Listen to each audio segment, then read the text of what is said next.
Hi, my name is Mykal, and I'm a trainer here at Quantum.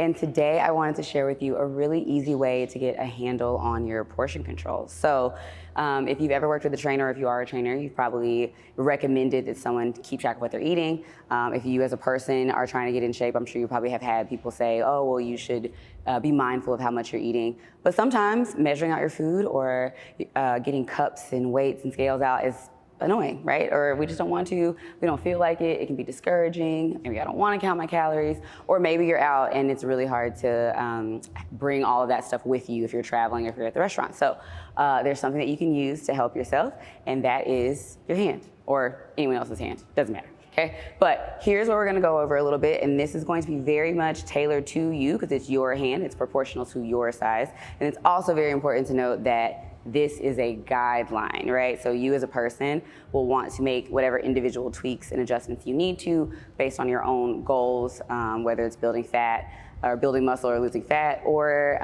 your own nutritional and dietary needs as well. So talk to your doctor, your nutritionist, but this is a great starting point, okay, to at least keep track. So when we're talking protein, this is our meats, fish, etc. You wanna use just your palm without the fingers, right? And you do wanna keep in mind the depth of your palm, right? So not just the surface area, but just think about your whole palm minus the fingers. That's going to be about 3 to 4 ounces of meat. And then you can adjust that accordingly based on if you're going a little higher with protein, et cetera, okay? Also a little bit of difference for men and women. For your fruit, you wanna get about 1 cup. That's considered a serving of fruit. And so 1 cup of fruit is the equivalent of your fist. So the size of your balled fist is about 1 cup.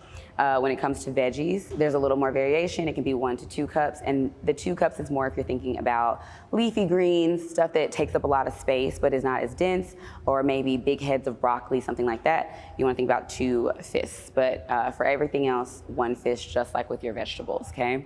So moving on from there, we're gonna talk about our starchy carbs, delicious, right? This is our rice, our quinoa, couscous, that kind of stuff that we love, that are easy to go overboard with sometimes. You wanna think about 1 cupped palm, right? And I don't mean 1 cup palm and you fill it as much as you can, right? You could pack a lot in your cupped palm.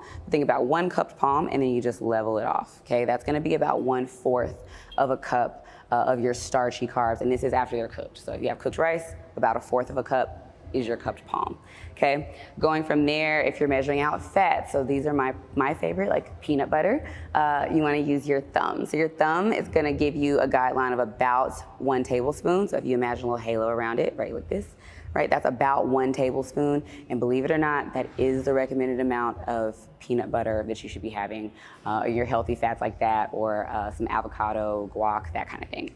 Moving on from there, the last little bit, butter, oil, those sorts of little extra condiments, mayonnaise, those sorts of things.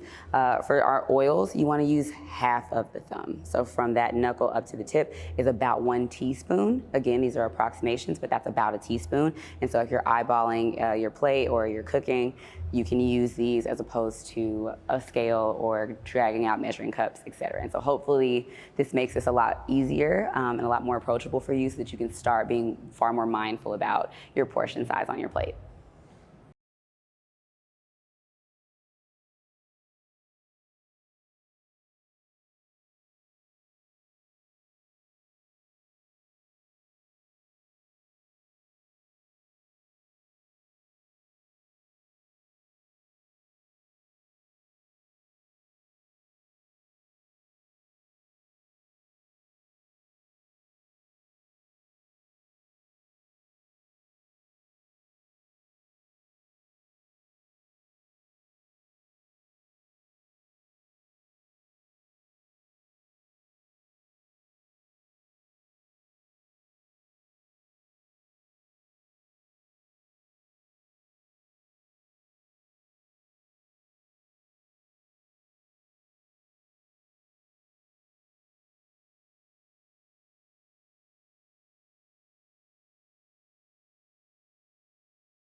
All right, guys, hope that helps. Working on the core brace, getting those ankles and calves really loosened up. Hopefully when it's all said and done, it'll look a little bit something like this, to where you can sit nice and deep in that squat without any issues, any discomfort, any hip pain, anything like that.